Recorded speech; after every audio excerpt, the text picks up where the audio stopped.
સુરતના ડિંડોલી વિસ્તારમાં રૂપિયાની લેતી દેતી મામલે યુવાનની હત્યા કરી દેવાતા પોલીસ દોડતી થઈ ગઈ હતી।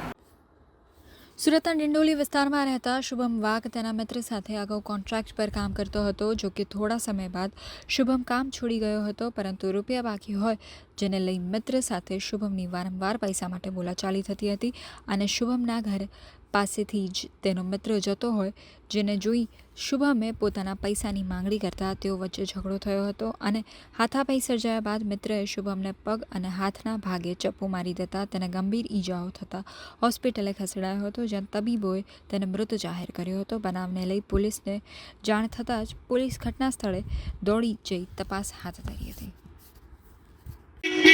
ये आपका नाम? किशोर रामदास वाघ, कहाँ रहते हैं? केतन नगर। क्या घटना हुई? है घटना क्या हुई? वो लड़का काम पे गया था, उनके पास पैसा मांगने गया था, तो उनका सुबह में कुछ हुआ था क्या मालूम, फिर वो शाम को मिले तो मांगने गया था तो उन्होंने ये कर दिया। किससे किससे पैसा मांग रहा था आपका लड़का? जिसके पास से लेने का था उसके पास। कौन था वो? अभी मैं नहीं देखा ना वो कौन था, तो कब घटना बनी? 9 साढ़े 9 बजे के। क्या कहना चाहोगे? क्या मांगे आप पुलिस से, क्या करें? पुलिस से तो वो केस किया था, फिर अभी वो उन्होंने कुछ ये किया नहीं, उसका पूरा आगे नहीं खिला।